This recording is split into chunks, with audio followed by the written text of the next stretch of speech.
রমজান মাস শয়তানকে শিকলে আবদ্ধ করার মাস। قال رسول الله صلى الله عليه وسلم إذا كان أول ليلة من شهر رمضان سفدت الشياطين وفي رواية سلسلة الشياطين ومردة الجن। রমজানের প্রথম রাত যখন শুরু হয়, অবাধ্য জিনগুলাকে শিকলে আবদ্ধ করা হয়, শয়তানকে শিকলে বন্দী করা হয়। তাহলে রমজানে আমরা দুষ্টামি করি কেন? রমজান মাসে শয়তান তো শিকলে আবদ্ধ, রমজানে এরপরে গুনাহ করে না অনেকে? এটা কেন করে বলেন? অভ্যাসগত গুনাহ। কি গুনাহ? রমজানে যারা গুনাহ করে এটা অভ্যাসগত গুনাহ করে। প্রতিদিন রাত 7টা বাজে সে রিমোট দিয়ে টেলিভিশন ছাড়ে। রমজানে আপনার ইফতারির পরে কি করছে? 7টা বাজে বাস রিমোটটা হাতে নিয়ে ছেড়ে দিয়েছিল। স্ত্রী বলে, রমজান মাস আপনারা জানেন না? ও ইন্নালিল্লাহ, মানে ওনার মনে নেই, আসলে উনি যে রমজান এটা মনে নেই। আজকে রিমোটটা নিছে রমজানে, কি কারণে? অভ্যাস। ওই যে প্রতিদিন টেলিভিশন ছাড়ে, রমজানেও ছাড়ছে, অভ্যাসগত গুনাহ। এখান থেকে কি বোঝা যায়? আপনি আজকে থেকে গুনাহ ছেড়ে দেওয়ার অভ্যাস করেন, না হয় রমজানে গিয়ে অভ্যাস ছাড়তে পারবেন না। আল্লাহ তৌফিক দান করেন। আল্লাহ তাআলা পবিত্র কোরআনে বলেন,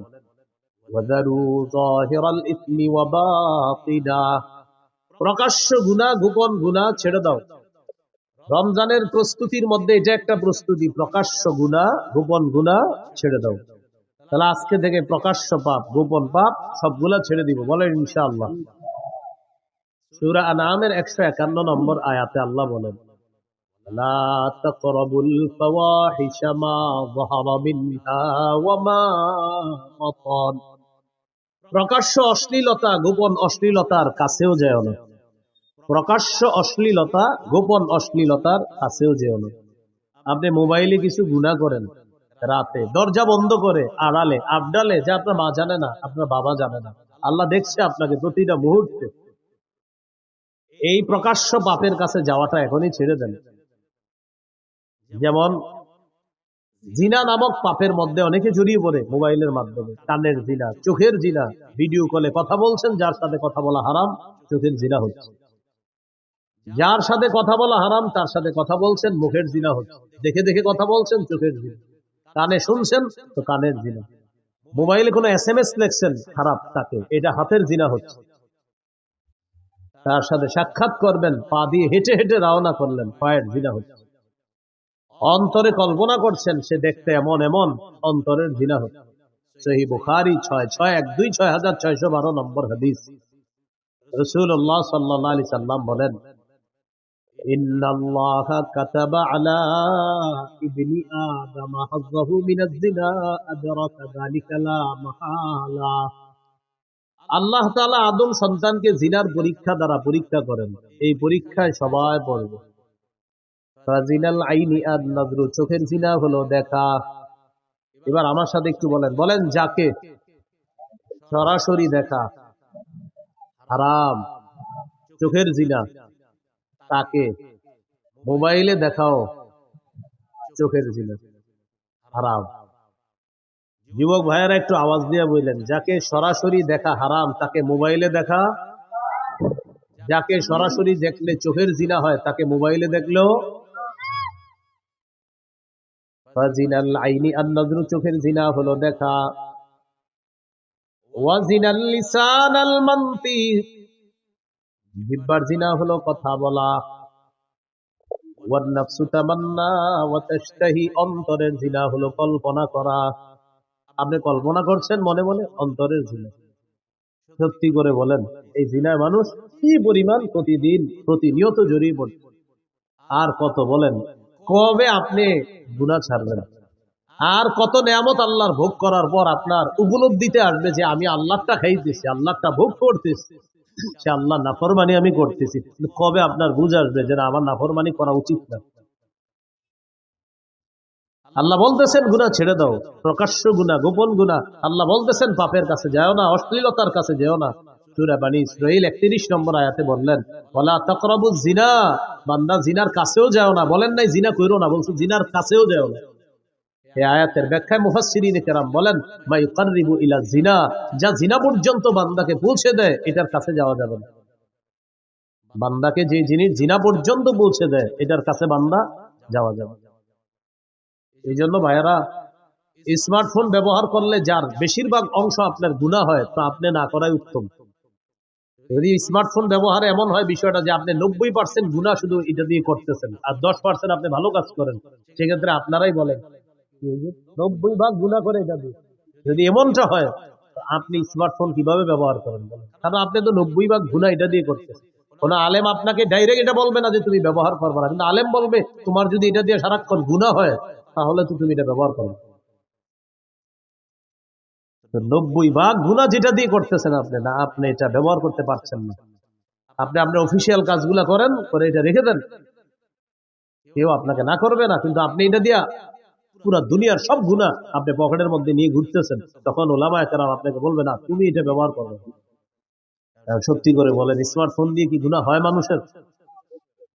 যদি বেশিরভাগ গুনাহ হয়, আপনার গুনার অংশ হয়, সেক্ষেত্রে মুফতিয়ানে কেরাম আপনাকে বলবে তুমি এটা চালাও। তো আমি বলছিলাম গুনাহ ছাড়ার অভ্যাস করেন। রমজান মাস অভ্যাসগত গুনাহটা যেন রমজানে আমাদের না হয়। সামনের রমজানটাকে চ্যালেঞ্জ হিসাবে নেন যে ইনশাআল্লাহ এবার আমি গুনাহ মুক্ত ভাবে রমজানকে স্বাগত জানাবো, আর রমজানেও আমি পরিপূর্ণ সগীরা কবিরা গুনাহ থেকে যথাসাধ্য চেষ্টা করব গুনাহ থেকে বেঁচে থাকার জন্য ইনশাআল্লাহ। আল্লাহ তৌফিক দান করেন।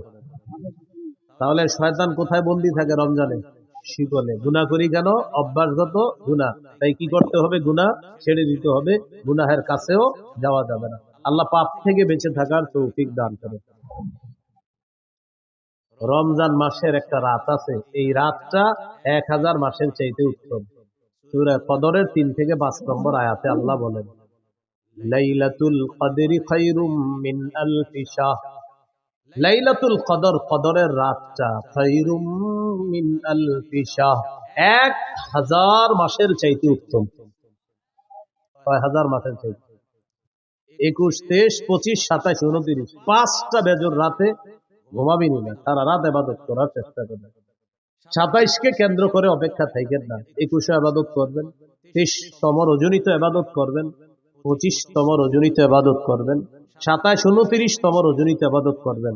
বুখারীতে ইবনে আব্বাসের একটা রিওয়ায়াত আছে, উনি বলেন 24তম রজনীতেও লাইলাতুল কদর হতে পারে। বুখারীর বর্ণনা। কত?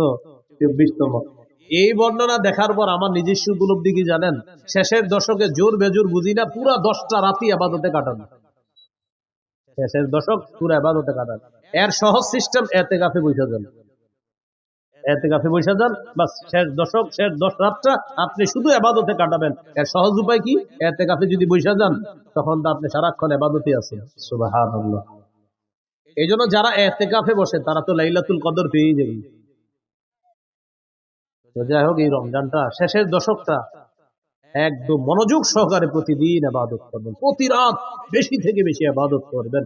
আল্লাহ তৌফিক দান করেন। এরপরেও যেন বেজর রাত্রিগুলো একটাও আমাদের মিস না হয়। মনে থাকবে তো ইনশাআল্লাহ? আল্লাহ তৌফিক দান করেন। এই হলো রমজান মাসের গুরুত্ব। এখন আমরা জানবো রোজার গুরুত্ব। রোজা, রোজা, সিয়াম। সৌমের আবিধানিক অর্থ হলো আল ইমতিনা, বিরত থাকা।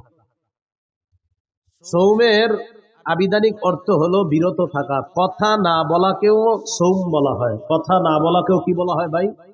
কথা না বলা কাকে বলে দেখুন না, আমার দিকে তাকালে, যে কথা বললাম না, চুপচাপ থাকলাম, এটাকে কি বলা হয়? সৌম বলা হয়। পেরেশান হেন না, ফ্যান খুঁজতেছেন, পেরেশান হেন না, সমস্যা নেই। আবার গরম দেখে উনি পেরেশান যে ফ্যান লাগবে না, ফ্যান লাগবে না। এটা ভাই, এই মুহূর্ত গুলো আপনার হঠাৎ গরম, হঠাৎ ঠান্ডা, কিছুদিন পরে হয়তো গরমকাল আল্লাহ তাআলা দিয়ে দিবে। সৌমের আবিধানিক অর্থ আল ইমতিনা, বিরত থাকা। সৌমের আরেকটা আবিধানিক অর্থ হলো কথা বলা থেকে বিরত থাকা। এইটা আমাদের দেশে যদি আইন করা যাইত, রমজানে কথা না বলা, খুব ভালো হইত। এমনি রোজা রাখে না খায়া, কিন্তু জিহ্বা বন্ধ রাখে না। মানে জিহ্বাকে খানা থেকে বন্ধ রাখলেও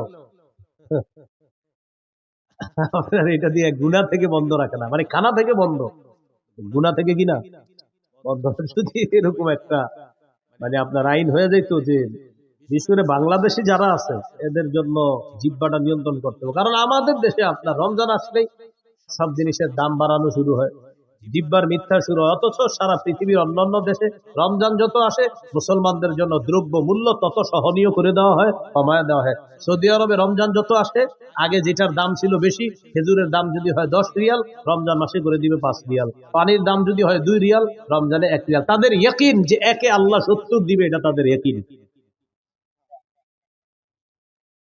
আমরা কি করি, যত রমজান কাছায় আর খালি খোঁজে হুজুর যে কি কি খায় মুসলমান। 1 নাম্বার খেজুর, বাস বাড়াও দাম। 2 নাম্বার, রমজানের কতটুকু অংশ গরম থাকবে, শেষ 20 গরম থাকবে। এবার এবার রমজান আপনার শেষের 20 একটু গরম হবে, তাহলে তরমুজ আটকায় রাখো, শেষের 20-এ মারো তরমুজ ইচ্ছা মতো। প্রথমে আটকায় রাখবে, ছাড়বে না প্রথম দিকে, তখন এটা বাড়াবে, গুদামজাত করবে, এরপরে আপনার এটা সময় মতো বাড়াইয়া দিবে। এটা কি বলেন ভালো কাজ হলো, না এটা সুযোগের অসৎ ব্যবহার করা হলো? এটা মুসলমানকে, রোজাদারকে কষ্ট দেওয়ার নামই। আল্লাহ হেফাজত করেন।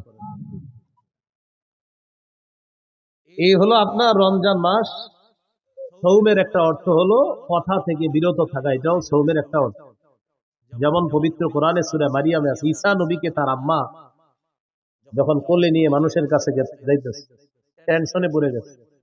ঈসা নবীর আম্মা বলতেছে, আল্লাহ ইয়া লাইতানি মিত্তু ক্বাবলা হাযা, আহারে এই দৃশ্যের আগে যদি আমি মারা যাইতাম ভালো হইতো। ওয়া কুনতু নাসিয়াম মানসিয়া, আমার যদি সব ভুলাইয়া দেওয়া হইতো, আমি যদি এমন হইতাম যে সব ভুলে গেছি, তাহলে ভালো হতো। আমার যদি সবাই ভুলে যেত ভালো হতো, কারণ আমি এখন সন্তান নিয়ে যাব, আমার স্বামী নাই, কোন পুরুষ আমাকে স্পর্শ করে না, জাতি তো আমাকে বলবে সন্তান করতে গেল। তো বলতেছে ইয়া লাইতানি মিত্তু ক্বাবলা হাযা, হায় আমি যদি এর আগে মারা যাইতাম। ঈসা নবীর আম্মা এটা বলতেছে। তো আল্লাহ তাআলা ঈসা নবীর আম্মাকে বললেন, فإما ترين من البشر أحدا فقولي إني نذرت للرحمن صوما فلن أكلم اليوم إنسيا।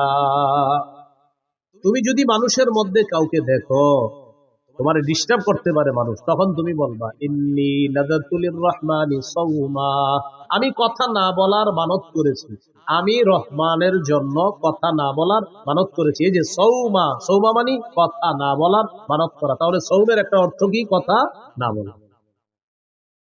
ফালান উকাল্লিমাল ইয়াউমা ইনসিয়া, আজ আমি কিছুতেই কার সাথে কথা বলবো না, কোন মানুষের সাথে কথা বলবো না।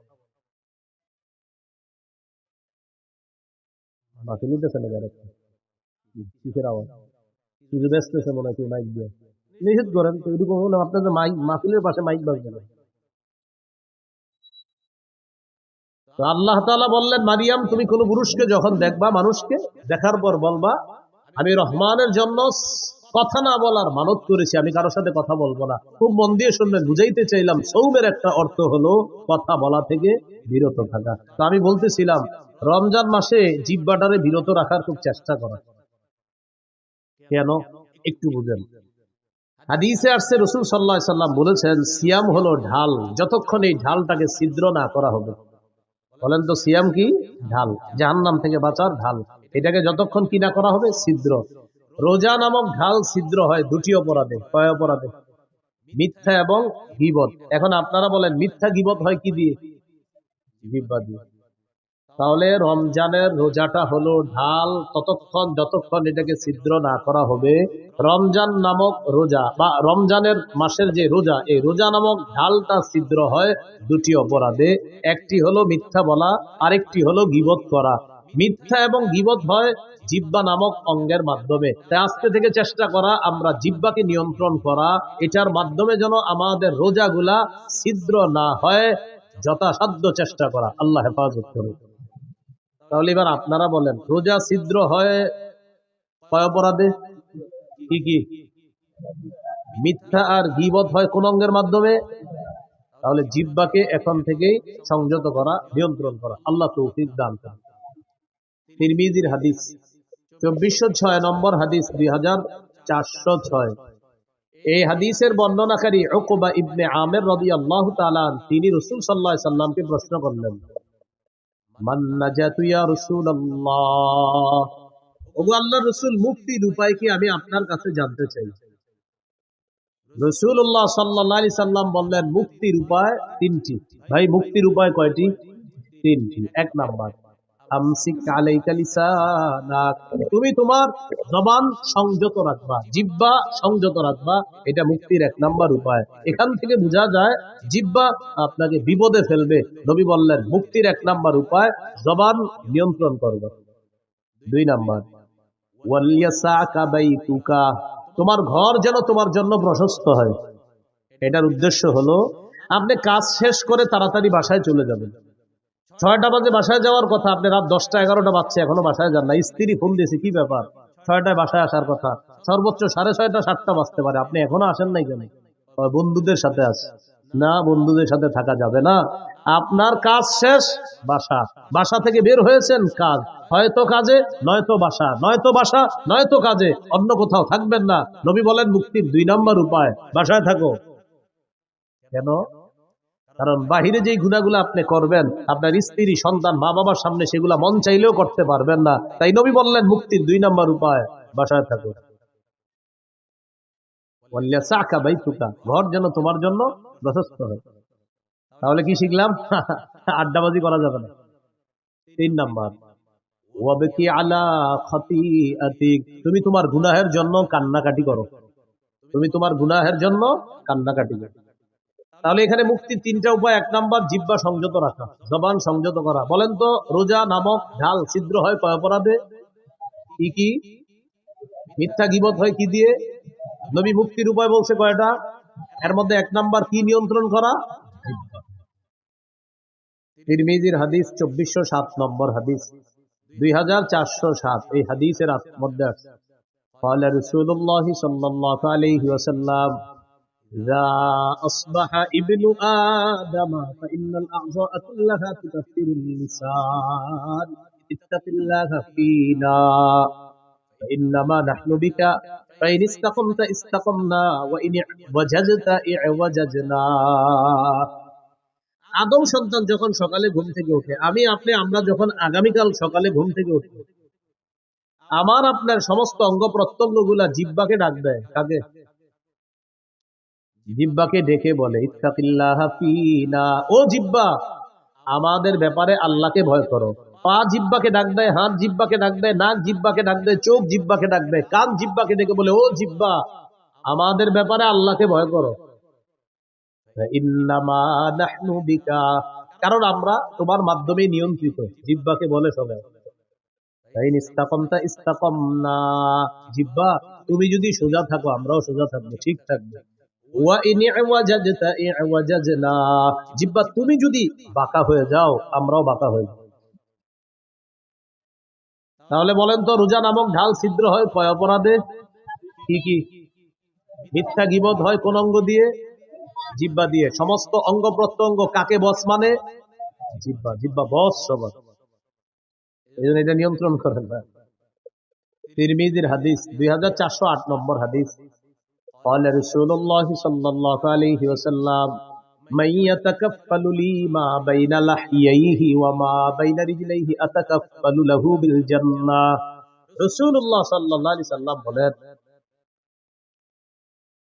আমার কোন উম্মত যদি 2টি অঙ্গের নিশ্চয়তা আমাকে দিতে পারে যে সে জিহ্বা দিয়ে গুনাহ করে না আর লজ্জাস্থান দিয়ে গুনাহ করে না, 2 চোয়ালের মাঝের অঙ্গ তথা জিহ্বা, 2 রানের মাঝের অঙ্গ তথা লজ্জাস্থান, এই 2টি অঙ্গ দিয়ে সে গুনাহ না করার নিশ্চয়তা যদি আমাকে দিতে পারে, আমি নবী তাকে জান্নাতে নেওয়ার জিম্মাদার হয়ে যাব।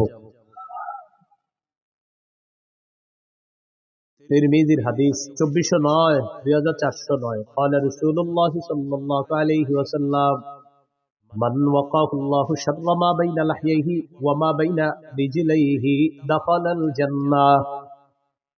রাসূলুল্লাহ সাল্লাল্লাহু আলাইহি ওয়াসাল্লাম বলেন, আল্লাহ তাআলা যদি কোনো ব্যক্তিকে জিহ্বা এবং লজ্জাস্থানের গুনাহ থেকে হেফাজত করে, অনিষ্টতা থেকে হেফাজত করে, আল্লাহ তাআলা যদি আমাকে আপনাকে জিহ্বা এবং লজ্জাস্থানের অনিষ্টতা থেকে হেফাজত করে, বাঁচায়, নবী বলেন সে মরবে, দাখালাল জান্নাহ, জান্নাতে প্রবেশ করবে। আল্লাহর কাছে বলে আল্লাহ জিহ্বার অপরাধ থেকে বাঁচান, লজ্জাস্থানের অপরাধ থেকে আমাকে বাঁচান, বলেন আমিন।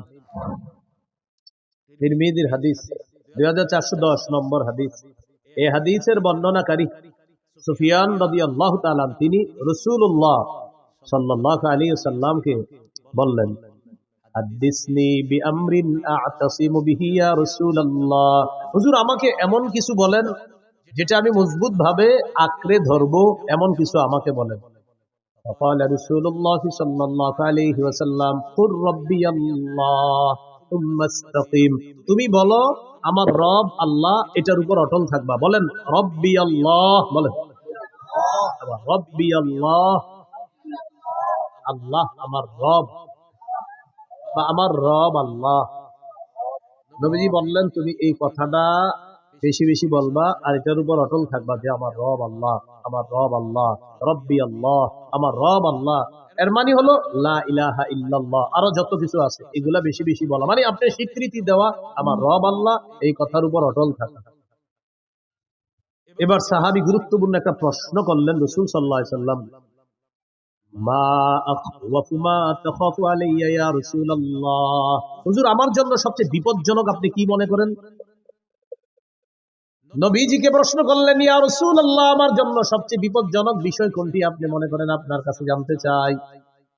ফাখাযা বিলিসানি নাফসিহি, নবী নিজের জিহ্বা মুবারক ধরে বললেন হাযা, এটা, হাযা এটা। নবী নিজের জিহ্বা ধরে বললেন এটা, এটা তোমার জন্য সবচেয়ে বিপজ্জনক মনে করি।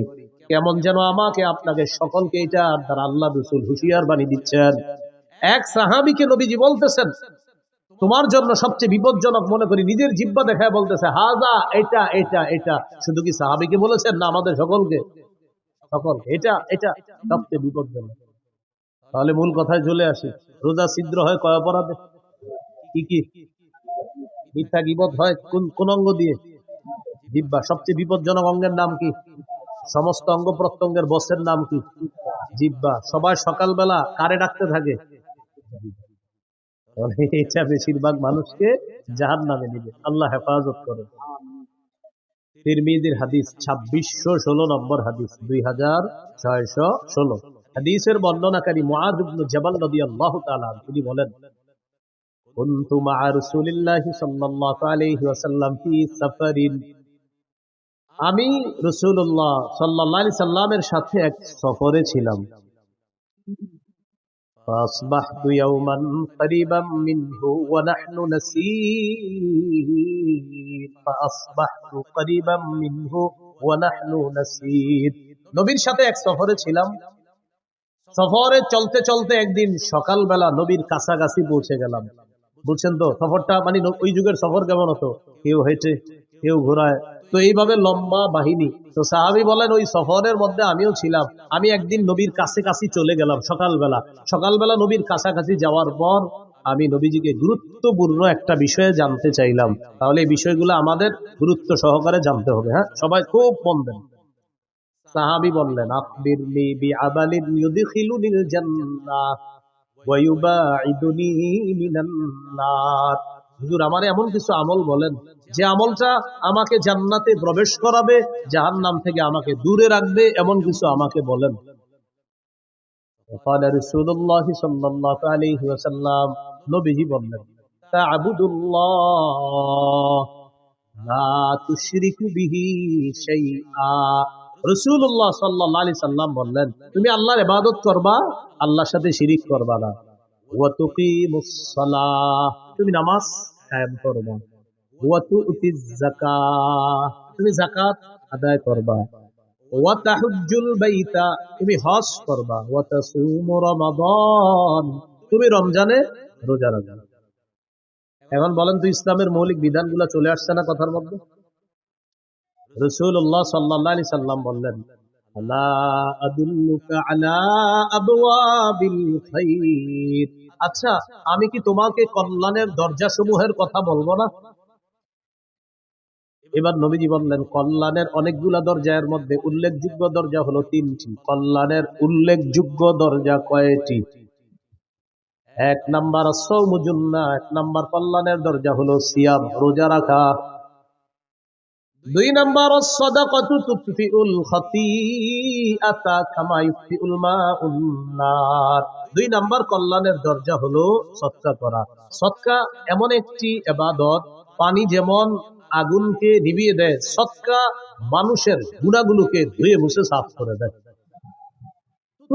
নিভিয়ে দেয়, সদকা গুনাহকে মিটিয়ে দেয়, নিভিয়ে দেয়। পানি যেমন আগুনকে নিভিয়ে দেয়, তো সদকা গুনাহকে এমন ভাবে মিটিয়ে দেয়, বিলীন করে দেয়, পানি যেমন আগুনকে বিলীন করে দেয়, মিটিয়ে দেয়। তো সদকা 2 নাম্বার দরজা। 3 নাম্বার ওয়াসালাতুর রাজুলি মি জাওফিল লাইল, রাতে তাহাজ্জুদ পড়া। কি পড়া? রাতে তাহাজ্জুদের নামাজ পড়া রাতের বেলা। এখন আপনার রিজিক দরকার, কল্যাণ দরকার, তো এই 3 ইবাদত বাড়ায় দিতে হবে আপনার। রোজা রাখা, সদকা করা, তাহাজ্জুদ পড়া। বলতে পারেন হুজুর আমার তো টাকাই নেই, সদকা করবো। 1 টাকা দিবেন, 1 টাকা থাকলে 1 টাকাই সদকা করবেন। তাহলে রোজা রাখা, সদকা করা, তাহাজ্জুদ পড়া, এইটা হলো আপনার কল্যাণের দরজা। নবীজি এটা বলার পর বললেন, আলা উখবিরুকা বিরাসিল আমরি কুল্লিহি ওয়া আমুদিহি ওয়া যিরওয়াতি সানামি। আচ্ছা, আমি কি তোমাকে কোন জিনিসের মূল কোনটা এটা বলবো না, খুঁটি কোনটা এটা বলবো না, আর সর্বোচ্চ চূড়া কোনটা এটা বলবো না? তখন নবী বললেন, রাসুল আমরি আল ইসলাম, মূলের নাম ইসলাম। সুবহানাল্লাহ। ভাই, মূলের নাম কি? ওয়া আমুদুহু আস-সালাহ, খুঁটির নাম নামাজ। ওয়া যিরওয়াতি সানামিহি আল জিহাদ, সর্বোচ্চ চূড়ার নাম হলো জিহাদ, সর্বোচ্চ শিখরের নাম হলো জিহাদ। তাহলে মূলের নাম ইসলাম, খুঁটির নাম নামাজ, সর্বোচ্চ শাখা চূড়া এটার নাম হলো জিহাদ। তাহলে মূলের নাম, খুঁটির নাম, সর্বোচ্চ চূড়া জিহাদ। এখন একটু মন দিয়ে বুঝেন তো, নামাজের কথা আসছে, রোজা, হজ, যাকাত, জিহাদ, সদকা, এরপরে আপনার কল্যাণের দরজা, ইসলাম, সব কিছু চলে আসছে ওয়াজের মধ্যে। এর মানে আমাদের নবী মৌলিক যে ওয়াজটা করেছেন ওই সাহাবীকে, এই মৌলিক কথাগুলা গবেষণা করলে আপনি সারা জীবন কাটাই দিতে পারবেন। ওই সাহাবীকে এই ওয়াজগুলা করলেন, করার পর নবীজি সর্বশেষ যেটা বললেন, আপনার আশ্চর্য হবেন এটা শুনে। নবীজি এগুলা বলার পর সাহাবীকে বললেন, আলা আদুল্লুকা আলা মালাকি যালিকা কুল্লিহি, আমি যে তোমাকে এতগুলা কথা বললাম, ইবাদত করতে বললাম, নামাজ পড়তে বললাম, যাকাত দিতে বললাম, হজ করতে বললাম, রোজা রাখতে বললাম, কল্যাণের দরজাসমূহের পরিচয় তোমাকে দিয়ে দিলাম, সদকার কথা বললাম, তাহাজ্জুদের কথা বললাম, জিহাদের কথা বললাম, খুঁটির কথা বললাম, সর্বোচ্চ চূড়া জিহাদ এটার কথাও বললাম, ইসলামের কথাও বললাম। নবীজি বলেন, এই সবগুলা বিষয় তোমাকে বললাম, এর সার নির্যাসটা কি আমি তোমাকে বলবো না? এগুলার সার নির্যাসটা কি তোমাকে বলবো না? সার নির্যাসটা এখনো বাকি আছে, সেটা কি তোমাকে বলবো না? এখন আপনারা বলেন, সার নির্যাসটাই তো আমাদের দরকার। সাহাবী অবাক, এতক্ষণ সুন্দর ওয়াজ করলেন নবীজি, এখনো নাকি সার নির্যাস বাকি। তো নবী সার নির্যাস বলার সময় বললেন, আখাযা বিলিসানিহি, জিহ্বা ধরলেন, ধরার পর বললেন, মুআজ কুফা আলাইকা হাযা, এটা নিয়ন্ত্রণ করো, উপরের সব ওয়াজ ঠিক থাকবে। এটা নিয়ন্ত্রণ করো, সব ঠিক থাকবে। মানুষ জিহ্বার মাধ্যমে তার আমলগুলো নষ্ট করে দেয়, সব বরবাদ করে দেয়। রাতে তাহাজ্জুদ পড়ছি 3টার দিকে, কয়টা? পাশাপাশি 2 জন হাঁটে সকালে, তো আমি ওনারে খালি বলি, আপনার বিড়ালটা 3টা বাজে এত ডিস্টার্ব করে ওনার। উনি আমার একদিন বলে, আচ্ছা 3টায় ডেলি আপনার ডিস্টার্ব করে কেন? আমি বললাম, 3টায় তাহাজ্জুদ করি তো, এই জন্য বিড়ালটা ওই সময় আমার ডিস্টার্ব। মানে আমার এতদিন বিড়াল বলার মাকসাদ হলো ওনারা জানানো আমি যে 3টায় তাহাজ্জুদ করি। আসলে ওনার বিড়াল ডিস্টার্ব করে এটা আমার মূল উদ্দেশ্য না। উদ্দেশ্য উনি আমারে বলবে যে আচ্ছা বিড়ালটা 3টায় ডিস্টার্ব করে কেন আপনার? 3টা একেও না, 59ও না, 2টা, 3টায় ডেলি ডিস্টার্ব করে কেন? আসলে ভাইজান আমি 3টায় তাহাজ্জুদ পড়ি তো এই জন্য ডিস্টার্ব করে। উদ্দেশ্য আমি তাকে জানানো যে আমি যে তাহাজ্জুদ পড়ি, জিহ্বা রাতের আমলগুলা সব বরবাদ করে দিল। ভাই কথা বুঝে আসছেনি? তো নবীজি বললেন সব ঠিক থাকবে, এইটা ঠিক রাখো। এটা সাহাবী প্রশ্ন করলেন, ইন্না লামুআখাযুনা বিমা নাতাকাল্লামু বিহি ইয়া রাসূলুল্লাহ, ইয়া রাসূলুল্লাহ, জিহ্বার অপরাধেও কি আমাদেরকে পাকড়াও করা হবে, ধরা হবে? আপনার কাছে জানতে চাই। নবী বললেন, হাল ইয়াকুবুন নাসা ফিন নারি আলা ওয়ুজুহিহিম আও আলা মানাকিরিহিম ইল্লা হাসাইদু আলসিনাতিহিম, বেশিরভাগ মানুষের মাথাটা নিচের দিকে, পাগুলা উপরের দিকে দিয়ে জাহান্নামে সাথে নিক্ষেপ করা হবে শুধু তার জিহ্বার কর্তৃত ফসলের কারণে, জিহ্বার অপরাধের কারণে তাকে জাহান্নামে নিক্ষেপ করা হবে, শুধুমাত্র জিহ্বার অপরাধে। তাহলে বলেন বেশিরভাগ মানুষ জাহান্নামে যাবে কোন অঙ্গের অপরাধে? রোজা ছিদ্র হয় কয় অপরাধে? কি কি? মিথ্যা গীবত হয় কোন অঙ্গ দিয়ে? জিহ্বার কারণে বেশিরভাগ মানুষ কোথায় যাবে? নবী বললেন জাহান্নাম থেকে বাঁচার ঢাল হলো রোজা। রোজা ছিদ্র হয় মিথ্যা আর গীবতের মাধ্যমে। মিথ্যা গীবত হয় জিহ্বা দিয়ে। নবী বলেন জিহ্বার কারণে বেশিরভাগ মানুষ জাহান্নামে। আল্লাহ আমাদেরকে হেফাজত করে। তাহলে জিহ্বার গুনাহ থেকে বাঁচবো তো ইনশাআল্লাহ। এই হলো সৌমের আবিধানিক অর্থ। মনে আছে? মনে নাই? সৌমের আবিধানিক অর্থ বিরত থাকা। আর আরেকটা হলো বললাম কথা বলা থেকে বিরত থাকাকেও সৌম বলা হয়। এই ঢাল ছিদ্র হয়ে যায়। পারিভাষিক অর্থ আল ইমসাক আনিল মুফাত্তিরাতিস সালাস ওয়া হিয়া আত-তাআম ওয়াশ-শারাব ওয়াল-জিমা। তিনটি জিনিস থেকে বিরত থাকার নাম মৌলিকভাবে সিয়াম। খানা, পান করা, স্ত্রী সহবাস থেকে বিরত থাকা, এটার নাম হলো সিয়াম। এটা পারিভাষিক অর্থ। রমজানের রোজা যে ফরজ করা হয়েছে 4টি ধাপে ফরজ করা হয়েছে। কয় ধাপে? একটু যদি আপনারা মন দিয়ে শোনেন আশা করি বিষয়গুলো ক্লিয়ার ভাবে বুঝে আসবে। একটু আমার সাথে বলেন। বলেন অভ্যাস, আদেশ, ফরজ, তবে একটু ছাড়। বলেন 4 নাম্বার ফরজ, কোনো ছাড় নেই। আবার 1 নাম্বার বলেন 1 নম্বর অভ্যাস, 2 আদেশ, 3 ফরজ, তবে ধনীদের জন্য ছাড় ছিল। বলেন ধনীদের জন্য। 4 নাম্বার বলেন 4 নাম্বার ধনী গরিব সবার উপর ফরজ, কোনো ছাড় নেই। এই 4টি ধাপে রমজানের রোজা ফরজ করা হয়েছে। 1 নাম্বার অভ্যাস, তিরমিজির হাদিস 761 নম্বর হাদিস। আবু যর গিফারি রাদিয়াল্লাহু তাআলা আনহুকে রাসূলুল্লাহ সাল্লাল্লাহু আলাইহি সাল্লাম বলেন, আবু যর ইযা সুমতা মিনাশ শাহরি সালাসাতা আইয়াম, তুমি যদি প্রত্যেক মাসে 3টি রোজা থাকতে চাও, ফাসুম সালাসা আশরাতা ওয়া আরবাআ আশরাতা ওয়া খামসা আশরাতা, তুমি যদি প্রতি মাসে 3টি রোজা রাখতে চাও তাহলে 13, 14, 15 রাখবা। যদি চাও তাহলে রাখবা। অভ্যাস, কোন চাইলে রাখতে পারো। তাহলে প্রথমে নবী অভ্যাস করাইলেন সাহাবায়ে কেরামকে যে তুমি যদি 3টা রোজা রাখতেই চাওই মাসে তাহলে 13, 14, 15 আরবি মাসের এই রোজাগুলা রাখবা। আর হাদিসে আসছে মান সামা সালাসাতা আইয়ামিন মিন কুল্লি শাহরিন কানা কামান সামা দাহর, যে ব্যক্তি প্রতি আরবি মাসে 3টা রোজা রাখবে, এর মানে 3, 11, 33টা রোজা। প্রতি আরবি মাসে 3টা রোজা। মা বোনদেরকে এই কথাগুলো বললেন, তারা এই রোজাগুলো রাখতে খুব আগ্রহী। পুরুষরা হয়তো কাজ টাজ করে, অনেকে রাখে না। প্রতি আরবি মাসে 3টা রোজা যদি রাখে কেউ, তাহলে 3, 11 কয়টা হয়? 33টা।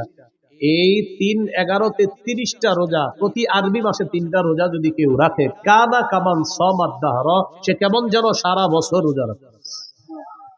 যদি এই অফারটা রমজান মাসের পরে শাওয়াল মাসেও আছে। রাসূলুল্লাহ সাল্লাল্লাহু আলাইহি সাল্লাম বলেন, মান সামা রমাদান, যে ব্যক্তি রমজানের পুরা রমজান রোজা রাখলো, সুম্মা আতবাহু সিত্তাম মিন শাওয়াল, এরপরে শাওয়ালের 6টা রোজা রাখবে, কানাকা সিয়ামিদ দাহরি কুল্লি, সে যেন সারা বছর রোজা রাখে। তাহলে একটা হলো 11 মাস, 3, 11, 33টা, এটা একটা অফার আছে। আর একটা হলো শাওয়ালের 6টা রোজা, ওইটা একটা অফার আছে। তো যাই হোক, আমাদের মূল আলোচনা ছিল 1 নাম্বার অভ্যাস। নবীজি অভ্যাস করেছে চাইলে 3টা রোজা আরবি মাসে রাখতে পারে। 2 নাম্বার কি ছিল? আদেশ। সহিহ বুখারীর 2002 নম্বর হাদিস, আয়েশা সিদ্দিকা রাদিয়াল্লাহু তাআলা আনহার বর্ণনা, তিনি বলেন, কানা ইয়াউমু আশুরা,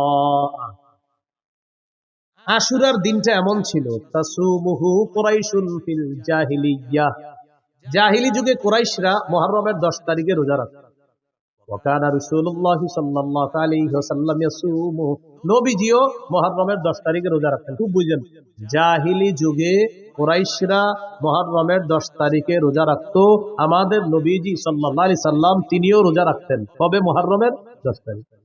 লাম্মা কাদিমাল মাদিনা, নবীজি যখন মদিনা আসলেন, আসার পর দেখে ইহুদিরা মুহররমের 10 তারিখে রোজা রাখে। ফাকালা রাসূলুল্লাহ সাল্লাল্লাহু আলাইহি ওয়াসাল্লাম, নবীজি বলেন, আচ্ছা তোমরা আজকে রোজা রাখো কেন মুহররমের 10 তারিখে? ইহুদিরা জবাব দিল, হাযা ইয়াউমুন নাজ্জাল্লাহু ফীহি মূসা, এটা এমন একটা দিন যেই দিনে আল্লাহ মূসা নবীকে ফেরাউনের বাহিনী থেকে মুক্তি দিয়েছিলেন। ফাসামাহু শুকরান লিল্লাহ, মূসা নবী শুকরিয়া আদায় করার জন্য মুহররমের 10 তারিখে রোজা রাখছে। আমরা তার অনুসরণে মুহররমের 10 তারিখে রোজা রাখি। কাদের বক্তব্য?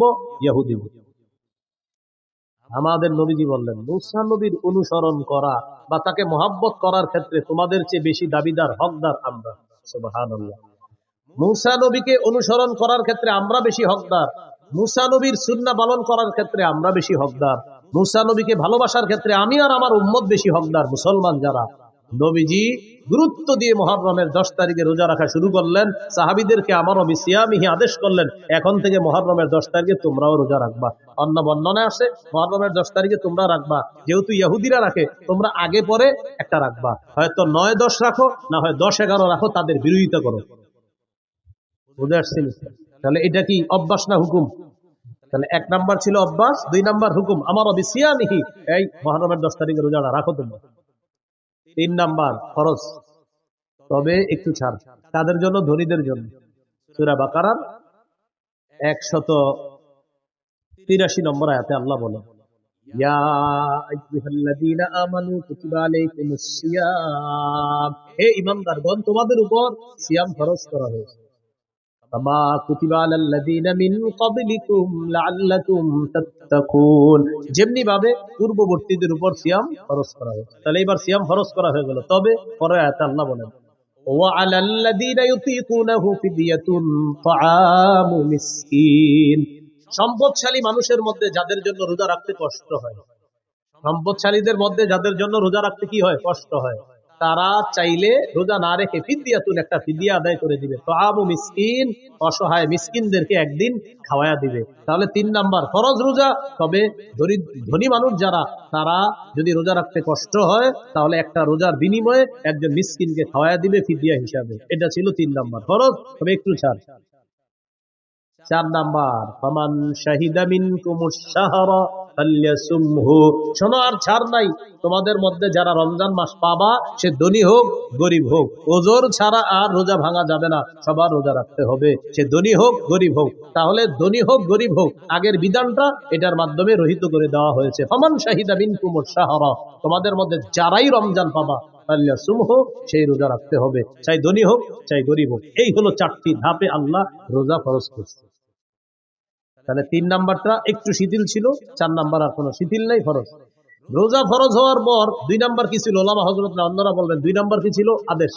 রমজানের রোজা ফরজ হওয়ার পর এই আদেশটা চলে গেল।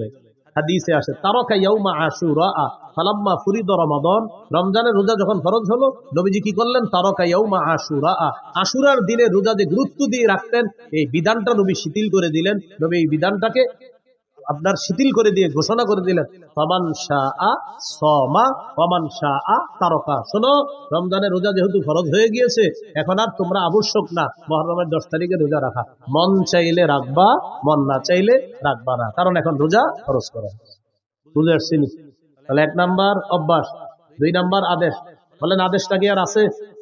কিসের মাধ্যমে এটা রহিত? ফরজের মাধ্যমে। হ্যাঁ, 3 নাম্বার ফরজ, একটু শিথিল ছিল কাদের জন্য? ধনীদের জন্য। 4 নাম্বার কোনো শিথিলতা নাই, ধনী গরিব সবাই রাখতে হবে, তবে অসুস্থ অথবা সফরে থাকলে সেটা মাসালা ভিন্ন। ফামান কানা মিনকুম মারিদান, তোমাদের মধ্যে কেউ যদি অসুস্থ থাকে, আও আলা সাফার, অথবা সফরে থাকে, আর এই কারণে যদি সে রোজা রাখতে না পারে, ফাইদ্দাতুম মিন আইয়ামিন উখর, গনে গনে রেখে দিবে, পরে রোজাগুলা আদায় করে দিবে। এখানে একটা মাসালা, আমাদের মা বোনরা সহ অসুস্থতার কারণে যারাই রোজা রাখতে না পারে রমজান মাস, কথার কথা আমাদের কোনো বোন মা অসুস্থতার কারণে তিনি 4টি 5টি 6টি রোজা রাখতে পারে নাই, এখন তিনি রমজানের পরে কি মাস? আরবি শাওয়াল মাস, শাওয়ালের ফজিলত চায়, আবার ভাঙতি রোজাগুলাও আদায় করবে। এখন অনেকে কি করে, ভাঙতি রোজা আদায় করতে গিয়ে শাওয়ালের নিয়ত করে ফেলে যে আমি আজকে ভাঙতি রোজা রাখতেছি, রমজানে যে 6টা রোজা আমার বাকি আছে, কথার কথা রমজানে ওনার 5টা রোজা ভাঙতি ছিল, তো উনি নিয়ত করছে আজকে আমি রোজা রাখতেছি, আমার রমজানে যে 5টা রোজা বাদ গেছে, এই আজকে প্রথম রোজা রাখলাম, আবার শাওয়ালের 6 রোজার 1 রোজার নিয়ত করলাম, হবে না। বলেন কি এটা? হবে না, তাদাখুল হবে না, আলাদা রাখতে হবে। যদি অসুস্থতার কারণে, কথার কথা আপনার 4টি রোজা রাখতে পারেন নাই, 5টি রোজা রাখতে পারেন নাই, এটা আলাদা রাখতে হবে। আর শাওয়ালের 6 রোজার ফজিলতের জন্য 6টা রোজা আলাদা রাখতে হবে। বুঝে আসছেনি? ফজিলতের জন্য আলাদা, ভাঙতি রোজা আলাদা। আল্লাহ আমাদেরকে মনে রাখার তৌফিক দান করেন। রমজানের প্রথম রাত যখন শুরু হবে, প্রথম রাতে তারাবি পড়বেন। রাতে কি পড়বেন? সাহাবী কেরামের ঐক্যমতে 20 রাকাত তারাবি, সাহাবায়ে কেরামের ঐক্যমত 20 রাকাত তারাবি পড়বেন প্রথম রাতে। সাহারির সময় উঠা নবীর 12 মাসের একটা আমল আছে 8 রাকাত তাহাজ্জুদ। বলেন কোন মাসের আমল এটা? 12 মাস নবী কয় রাকাত তাহাজ্জুদ করতেন? 8 রাকাত। এই 12 মাসের তাহাজ্জুদের 8 রাকাতের আমলটা সাহারির সময় করতে পারেন।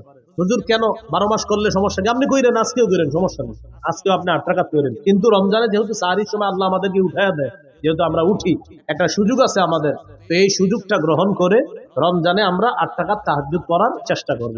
তাহলে তাহাজ্জুদ বলেন 12 মাসের আমল, বলেন তাহাজ্জুদ 8 রাকাত তাহাজ্জুদ, এটা কোন মাসের আমল? এটা আপনি রমজানে পড়তে পারেন যেহেতু সাহারির সময় ওঠেন। আর তারাবি এটা 12 মাসের আমল না, এটা শুধু রমজানের আমল। তাহলে তারাবি 20 রাকাত পড়বেন সাহাবায়ে কেরামের ঐক্যমতে। হাফেজ সাহেব যারা আছি আমরা একটু ধীরস্থির ভাবে তারাবিতে তেলাওয়াত করব, যেন মুসল্লিরা তেলাওয়াত গুলা বুঝতে পারে। দ্রুত আমরা তেলাওয়াত করব না, খুব সুন্দরভাবে আমরা তেলাওয়াত করব। কাদির, হাকিম, আলিম, সুদূর, এগুলা কিন্তু মুসল্লিরা বুঝে। 12 নাম্বার পাড়ায় রশিদ আছে না, কয়েকবার রশিদ, আমাদের এক মুসল্লি নাম আব্দুর রশিদ, উনি গনছে, হুজুর আজকে আমি 12 নাম্বার পাড়াটা পড়ছি, আর আমার নামটা কয়েকবার ছিল, আমি গুনছি আপনি এতবার পড়ছেন কিনা রশিদ, আমারে বলছে 12 নাম্বার পাড়ার দিন। একদম পুরো আব্দুর রশিদ ভাই এখন আছে লালবাগে, উনি 12 নাম্বার পাড়ার দিন আমার 1 বছর বলছে। এখন আমি ওই মসজিদে না, আরেক মসজিদে দাঁড়াই পড়াই। তো যে ওখানে যখন পড়াইতাম লালবাগে আপনার আমলিগুলা এসি মসজিদ, তো ওখানে আব্দুর রশিদ ভাই আছে একজন, তো উনি ওনার নাম যেহেতু আব্দুর রশিদ, 12 নাম্বার পাড়ায় রশিদ আছে কয়েকবার, তো উনি গুনে রাখছে যে উনি 12 নাম্বার পাড়াটা পড়ছে, আর গুনে রাখছে রশিদ। হ্যাঁ, এভাবে গুনে রাখছে আপনার যে অমা আমরু ফিরআউনা বিরশিদ আলাইসা মিনকুম রাজুলুর রশিদ, এইভাবে রশিদ আছে কয়েকবার 12 নাম্বার পাড়ায়, তো ওনার নাম আব্দুর রশিদ। তো এই বেচারা আইসা গনছে, কয় হুজুর রশিদটা কিন্তু আপনি যেই বাক্য আমি গুনছি, আপনি যে ঠিক এতবারে আমি পড়ছি আজকে, আপনি এতবারই পড়ছেন, তার মানে বেচারা আমার পড়াটা মন দিয়ে শুনছে। তো এই জন্য বলতে চাইলাম মুসল্লিরা কিন্তু আছে, উনি শুনতে চায় যে আজকে আমি যে পারাটা পড়ছি এখানে ইন্নাল্লাহ আলা কুল্লি শাইইন কাদির পড়ছি, মানে অনেকে দেখবেন আপনি যেটা পড়বেন উনিও দিনের বেলায় পারাটা তেলাওয়াত করে, তো রাতের বেলা উনি অপেক্ষা থাকে যে এই পৃষ্ঠার শেষে তো একটা হাকিম আছে, হুজুর দিয়ে হাকিম পড়লো না, উনি অপেক্ষা থাকে উনি হাকিম পড়বে, উনি খবির পড়বে, উনি আলিম পড়বে। তো এটা তো আগ্রহ, এটা ভালো, এই জন্য আমরা একটু বুঝিয়ে শুনিয়ে তাদেরকে পড়ার চেষ্টা করবো, বলেন ইনশাআল্লাহ। সুন্দরভাবে দেখেন এইখানে যারা আছে, যারা হাফেজ না, তারাও কিন্তু এই আয়াতটার সাথে পরিচিত, ইন্নাল্লাহা আলা কুল্লি শাইইন কাদির, সবাই পরিচিত না আপনারা? তো এটা যখন নামাজে শুনবেন আপনার মাথায়, ওহো এটা তো আমিও চিনি, এটা আমিও জানি, এই আয়াত তো আমিও পারি, আল্লাহু আলা কুল্লি শাইইন কাদির, হ্যাঁ এটা আমিও পারি। এরপরে আপনার আল্লাহু খাবীরুম বিমা তা'মালুন, ইন্নাল্লাহা খাবীরুম বিমা তা'মালুন, এগুলো আপনি। এরপরে 19 নম্বর পারায় আছে আপনার বিসমিল্লাহির ইন্নাহু মিন সুলাইমান ওয়া ইন্নাহু বিসমিল্লাহির রহমানির রহিম। আচ্ছা বিসমিল্লাহির রহমানির রহিম পারেন না এমন কেউ আছেন?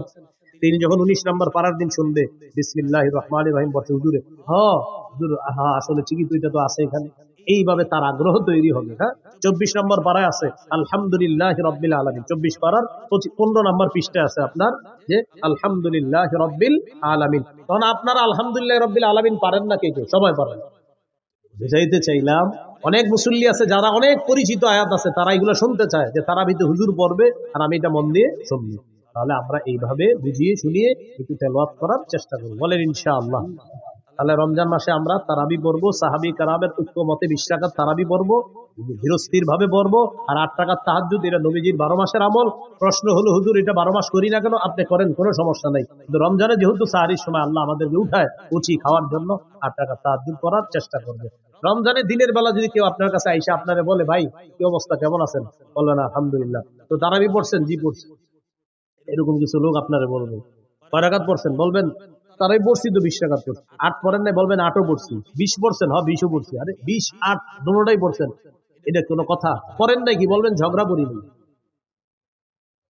কি বলি নাই, ঝগড়া পড়ছেন কি, বলবেন 20ও পড়ছি 8ও পড়ছি। 20 কি বললেন, বলবেন সাহাবায়ে কেরামের ঐক্যমতে 20 রাকাত তারাবি, এটা বলেছি। 8 কি বললেন, নবীজির 12 মাসের আমল তাহাজ্জুদ 8 রাকাত, এটাও বলেছি। পড়েন নাই কি, ঝগড়া করি নাই, যে নিয়তে আপনি আসছেন এটা আমি করি নাই। আসসালামু আলাইকুম। নবীজি বলে দিয়েছেন ফাইন সাববাহু আহাদুন, কেউ যদি তোমার সাথে ঝগড়া করতে আসে বলবা ইন্নী ইমরুউন সাইম, হ্যাঁ আমি রোজাদার, ঝগড়া করতে পারবো না। মনে থাকবে তো ইনশাআল্লাহ, আল্লাহ তৌফিক দান করেন। ইনশাআল্লাহ আশা করি আমি আগামী 5-6 দিনের মধ্যে রমজান বিষয়ক আমার একটা কিতাব বের হয়ে যাবে ইনশাআল্লাহ। এই মিম্বরের আমানত 8 খণ্ড আমানত আছে। 9ম খণ্ডের মধ্যে আলোচনা হলো যাকাত, রমজান, হজ। 9ম খণ্ডের আলোচনা যাকাত, রমজান, হজ, কুরবানি, মুহররম। জাকাত, রমজান, হজ, কোরবানি, মুহররম, সফর। সফরে কিছু কুসংস্কার আছে, এই পুরো আলোচনাগুলো নবম খণ্ডে আছে। তো ওলামা হযরতদের অনেকে বলে ওটা কবে আসবে, আমি আসলে 6 মাস ধরে বলতেছি আসবে আসবে, এখনো আসে না। তো সর্বশেষ বলতেছি ইনশাল্লাহ, আশা করি 5-7 দিনের মধ্যে এটা যে কোনো ভাবে ইনশাল্লাহ আনার চেষ্টা করতেছি। তাও ইনশাল্লাহ কিন্তু বারবার বলতেছি, আপনার আবার এরকম বলার সুযোগ নাই, কই বললেন তো 5-7 দিনের মধ্যে আসে নাই, তো বারবার বলতেছি ইনশাআল্লাহ আসবে। হ্যাঁ, এটা আপনারা একটু সংগ্রহ করে নেবেন। এখন ওই গাড়িতে 1 থেকে 8 খণ্ড আছে, এখন গাড়িতে 1 থেকে 8 খণ্ড আছে, যাদের প্রয়োজন হয় নিতে পারেন। 1 নম্বর খণ্ড সন্তানের 64টা অধিকার, দ্বিতীয় খণ্ড শিরিক বেদাত কুফর তাওহীদ, তৃতীয় খণ্ড হালাল হারাম সুদ, চতুর্থ খণ্ড স্বামী স্ত্রীর অধিকার, পঞ্চম খণ্ড লা ইলাহা ইল্লাল্লাহর ব্যাখ্যা, ষষ্ঠ খণ্ড নামাজ, সপ্তম খণ্ড পাক নাপাকের মাসালা। যেমন শীতকালে ইমাম সাহেবরা প্রশ্ন করেন, হুজুর ঢিলা নিলে হবে না, পানি কি নিতে হবে? আর গরমকালে প্রশ্ন করে, হুজুর পানি নিলে চলবে না, ঢিলা নিতে হবে, করবেন কোনটা? এটা সপ্তম খণ্ডে আলোচনা আছে। অষ্টম খণ্ডে আপনার নামাজের মাসালাগুলা আলোচনা আছে অষ্টম খণ্ডে। যাদের প্রয়োজন হয় গাড়ির কাজ না ভেঙে গাড়ি থেকে সংগ্রহ করতে পারেন। আসসালামু আলাইকুম ওয়া রাহমাতুল্লাহ। হ্যাঁ, সাহারি, সাহারি খাওয়ার পরে যদি সময় থাকে অবশ্যই তাহাজ্জুদ করতে পারবেন। যদি সাহারি খাওয়ার পরে আপনার এখনো আধা ঘন্টা বাকি, তাহাজ্জুদ করবেন, কোনো সমস্যা নেই।